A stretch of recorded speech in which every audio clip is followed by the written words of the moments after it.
Et donc cela impose, bien entendu, une étude déconstructive de la pensée théologique musulmane, de l'histoire de la pensée musulmane, l'histoire de la pensée théologique musulmane, qui a été tout le temps, tout au long de son histoire, contemporaine. Donc, qui a essayé de comprendre les fondamentaux dogmatiques et éthiques de l'islam,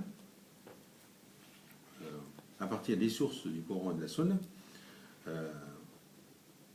dans une réalité et à travers le débat avec son monde contemporain.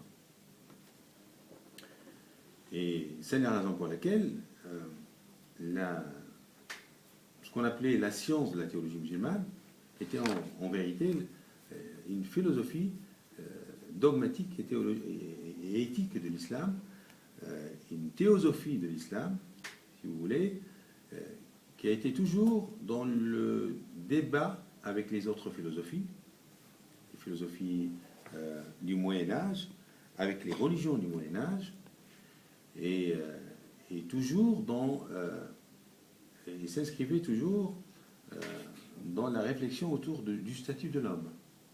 Qu'est-ce qu'on entend par l'homme? Qu'est-ce qu'on entend par l'éthique de l'homme? Qu'est-ce qu'on entend par la vérité humaine? Qu'est-ce qu'on entend par la morale humaine, la valeur humaine, à partir des sources de l'islam et à partir aussi des conditions historiques qui s'imposaient aux musulmans ou qui émergeaient de la pensée musulmane aussi.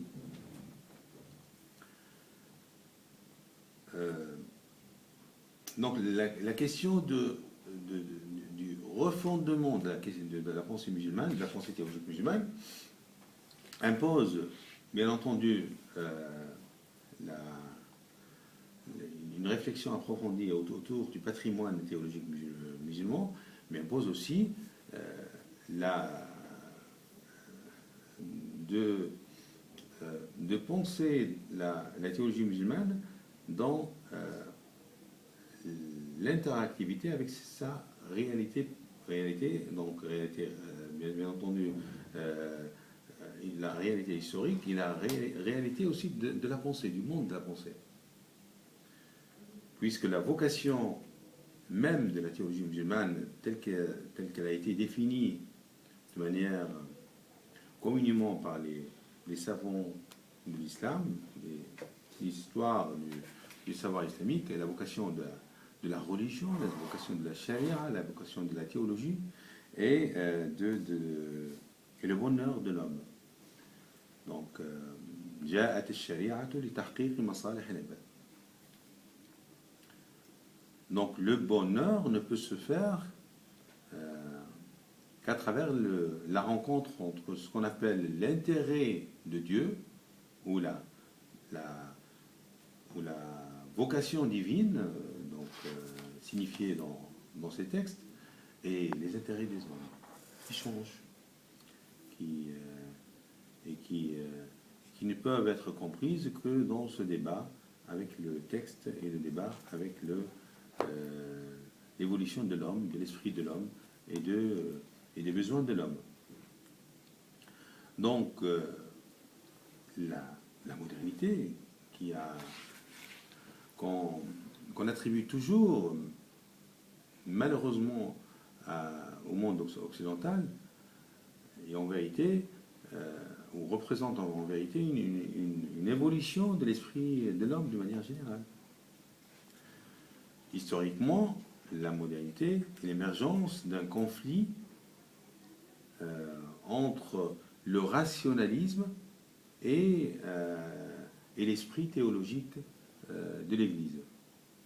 Bon, mais historiquement aussi, la modernité représente cette rencontre aussi de l'homme avec sa raison, de l'homme avec sa dignité, de l'homme avec ses intérêts, avec son histoire, son histoire. Cette rencontre est le point fondamental de la philosophie théologique de l'islam. Le centre de la théologie musulmane n'est pas le monothéisme. L'intérêt de la théologie musulmane n'a jamais été le monde invisible. Le centre du débat de la théologie musulmane, de ce qu'on appelle la science du kalam, al-kalam, ou la science du tawhid, etc., plusieurs appellations pour une même science, pour une même philosophie théologique et éthique, le centre du débat est le statut de l'homme. Quel serait le statut de l'homme? L'homme historique, l'homme qui raisonne, l'homme qui pense sa réalité et sa religion. Quel serait le statut de l'homme dans la toute volonté divine, dans l'omniscience divine, dans l'omnipotence divine? Et donc, autour du statut de l'homme ontologique, et autour du statut de l'homme social aussi, quel serait le statut de l'homme? Quelle serait la société morale voulue par l'islam? Une société de valeurs, une société éthique, donc une société d'équité, de justice, de miséricorde aussi, rahma, une société d'entraide entre les hommes. Quel serait le modèle de la société de valeurs qui s'inspire de la foi, des fondamentaux de la foi musulmane. Donc, l'objet fondamental de ce qu'on appelle la théologie musulmane est l'homme, le statut de l'homme dans l'unicité divine, le statut de l'homme dans la foi, le statut de l'homme vis-à-vis de la révélation. Et c'est la raison pour laquelle ces trois grandes questions ont animé la théologie musulmane, enfin l'histoire de la théologie musulmane, à savoir justice humaine et unicité divine, raison, révélation, foi et action. Donc ce sont les trois grandes questions qui ont essayé de définir le sens de l'homme qui ne serait ni sacralisé, comme c'est le cas dans la vision moderne, qui ne serait ni sacralisé, ni rejeté de la religion, ni sacralisé, ni écrasé par la loi divine. Cette confrontation qui a fait émerger la modernité entre un homme écrasé par l'Église et un homme qu'on veut libérer en lui rendant le sacré, le sens du sacré, en lui rendant donc sa dignité, sa possibilité de faire émerger une loi humaine, de faire émerger une pensée humaine, une science humaine, et aussi, surtout, un pouvoir, une autorité politique humaine. Cette confrontation était, au cours de l'histoire de la pensée musulmane, une concordance, signifiée dans l'histoire de la théologie musulmane une recherche de concordance entre la raison et la révélation, la foi et l'action, l'autorité divine, le pouvoir divin et le pouvoir humain dans le sens politique, économique et social, bien entendu. Donc, la réalité moderne doit être fondamentale dans la pensée théologique. On ne peut absolument pas faire l'économie de la modernité pour penser la théologie musulmane. La réalité moderne est la réalité la plus partagée par l'humain aujourd'hui, et la réalité la plus partagée par toutes les cultures. c'est celle que les musulmans consomment sans penser, consomment en la rejetant,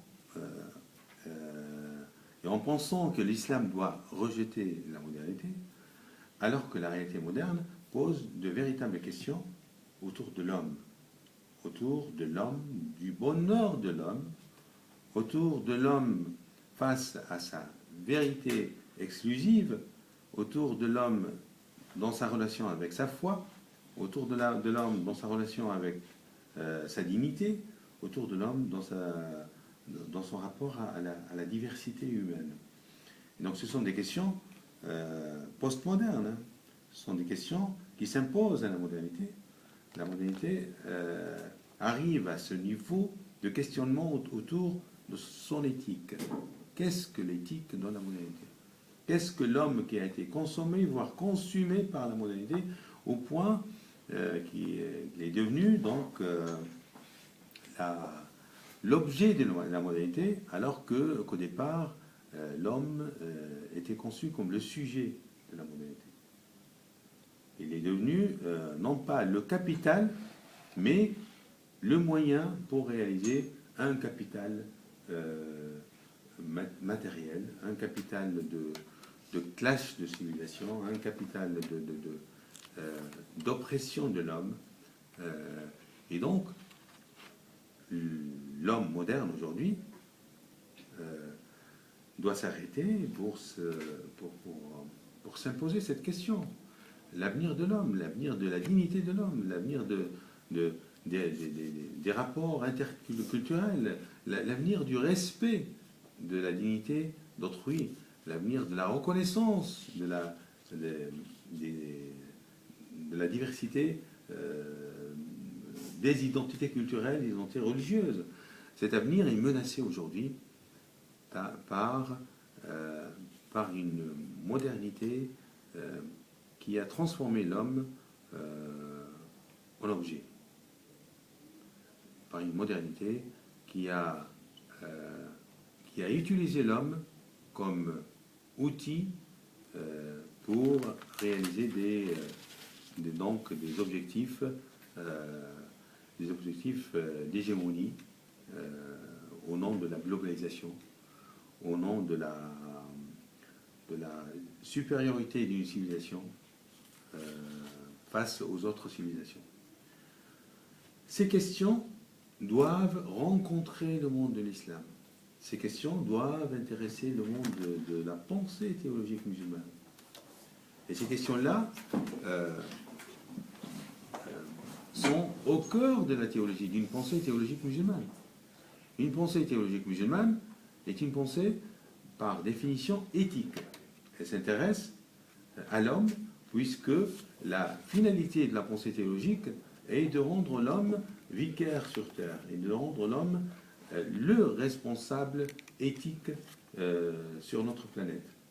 Donc, repenser la religion et notre rapport avec la religion, et repenser l'histoire et notre rapport avec l'histoire, repenser l'autre et notre rapport avec l'autre par cet angle éthique, nous pousse forcément à rencontrer la modernité. Et nous pousse forcément à penser l'islam à travers ces questions modernes. Et il me semble que la théologie musulmane ne peut pas faire l'économie de penser la modernité, de travailler sur le patrimoine moderne qui existe depuis plus de 2 siècles, et de travailler aussi sur les nouvelles questions postmodernes. Et en ce sens, la théologie musulmane doit non seulement comprendre son rapport avec son patrimoine théologique, mais aussi admettre la modernité comme source de pensée théologique. Puisque la vocation de la théologie musulmane est d'humaniser notre rapport à la religion, et de rendre l'homme digne dans son rapport à la religion, et de libérer doublement l'homme, Alors que la modernité